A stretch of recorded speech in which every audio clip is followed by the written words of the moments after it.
Hello, my crime crew. My name is LayNova, and you're listening to True Crime and Vibe, where I give you true crime on your time while you vibe. And to my newcomers, hello, welcome to the crew. And if you like true crime, don't be afraid to subscribe, like, and share this video. Now let's get into the case.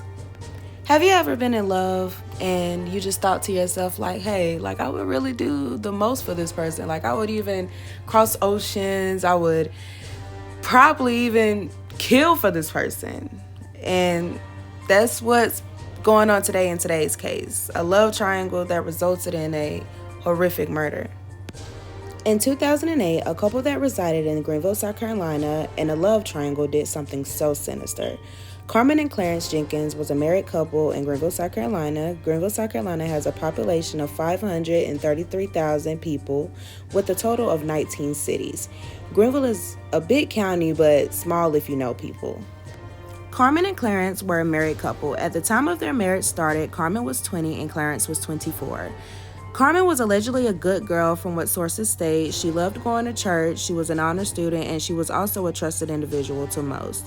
But when she met her husband, Clarence Jenkins Jr., who manipulated her through brainwashing and sex, her entire life changed. Carmen also ditched church to marry Clarence. Clarence Jenkins was an ex-con, and Clarence was the type of man who liked total control over his women. And he was very abusive. He was the type of man that would take a woman to bed, use sex to twist their emotions to the point where they would do anything for him. And he was also unemployed. Carmen and Clarence had 2 children together. Sources really didn't speak much on the children at that time. Over time, other women started to come into their relationship for Clarence's benefit, but Carmen's family really didn't approve of that for Carmen. After a while, Clarence started to have an affair with a woman while he was with Carmen. This woman would go by the name of Grace Davis. Grace wasn't aware of Clarence being married to Carmen. When Grace met Carmen, Clarence introduced her as a member of his family. Someone else actually told Grace Carmen and Clarence were married. They all eventually began living with each other and sleeping together. One day, Clarence asked both of the women to marry him, and they had a 3-way ceremony at their home. Grace did have children living at the Jenkins residence also. Their home remained the same for a while until Clarence was arrested and sent to prison, and the love between Carmen and Grace got stronger. Once Clarence was released from prison, they picked up where they left off in their 3-way relationship. Soon after things started to go downhill, Grace left the home and the relationship. Grace left due to DSS, Department of Social Services. DSS came and took Grace's children from their home. DSS told Grace she could not regain custody of her kids until she left the residence, so Grace left and chose her children. Carmen was devastated and complained to Clarence on her feelings, and Clarence agreed and stated Grace needed to come back because she knew too much about the organization he was in. Clarence demanded Grace to come home, but when she refused, this led up to blackmailing and the horrific murder of Nicole Harris. Nicole Harris was born and raised in Greenville, South Carolina. Nicole was 34 years old and has 4 children. Nicole was described to be popular in her community. In some sources, I did read that Nicole was a sex worker and an addict. Despite those things, Nicole was down to earth and welcomed anyone with a smile. Nicole usually spent days running around Greenville, South Carolina in trashed and boarded up graffiti-tagged houses. Nicole was looking forward to do better in her life. She tried to work hard to live a clean life. Nicole was looking forward to the future and to do better for her children. But on April 4th, that would be the last time anyone would see her. On April 4th, 2008, Nicole was at Labor Finders, a staffing agency on Rutherford Road in Greenville, South Carolina. Sources didn't state why she was there. On that day, Nicole was forced in a car with Clarence Jenkins. Clarence brought Nicole to him and his wife's home and stated to her that him and Carmen were police officers. Clarence told Nicole that she was under arrest for prostitution and possession of crack. He told her the only way she could get out of this is if she helped him with the case. But that wasn't exactly Clarence's plan. The case was to intimidate and blackmail Grace Davis, their ex-lover. Just a reminder, Nicole really doesn't even know these individuals.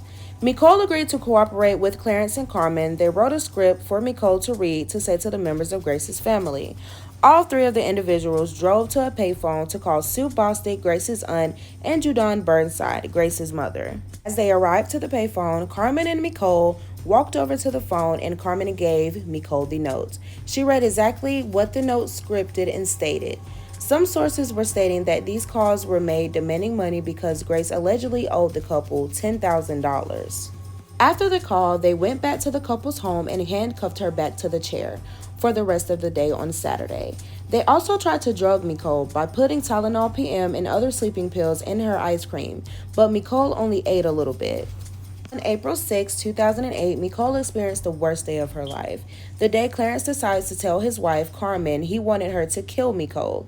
As Nicole was still handcuffed, Carmen tried to strangle her, but wasn't successful. Clarence then took a bag and suffocated Nicole.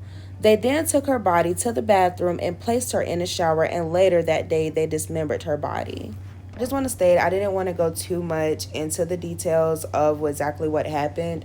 If you guys want to know exactly what happened and the things that were described, you are welcome to go online and look that up.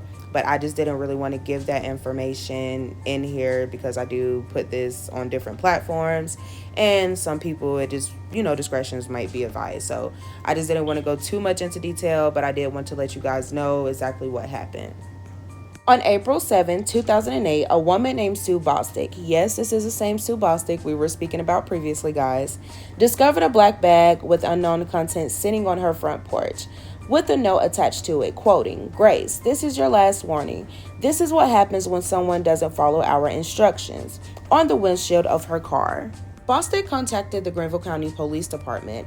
Officer Scott Odom responded to the call. When officers arrived, one officer took Bostic to talk while Officer Odom inspected the bag to see what was in it. He made a gruesome and horrific discovery. Once he seen the contents in a bag, it was a severed human foot, a hand, and several toes. Officer Michael Peterson, who was employed with the Forensic Division in Greenville County Public Safety, assisted with processing the crime scene and collecting evidence. Officer Odom and Allen, the two officers who were on scene first, were notified that a similar bag and a note was left at the second residence of Judon Burnside. And yes, this is the same Judon Burnside we did speak about previously. Later, they proceeded to the residence to pick up the evidence and contents and took them to the morgue for examination. The forensic scientists examined the fingerprints taken by the officer from the severed hand, and they were able to confirm the identity of Nicole Harris. Once the identity of the body parts were confirmed, it was proceeded as a murder investigation. The only thing the officers had at the time for clues was the limbs of the victim and the note. And on the note, the name Grace stood out, plus an email that was on the bottom of the note.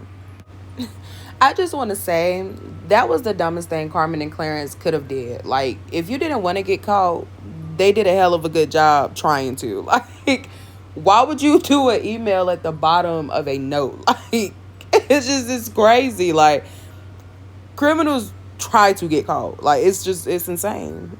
An investigator quoted that he was thankful because they can track the email and start somewhere with the case.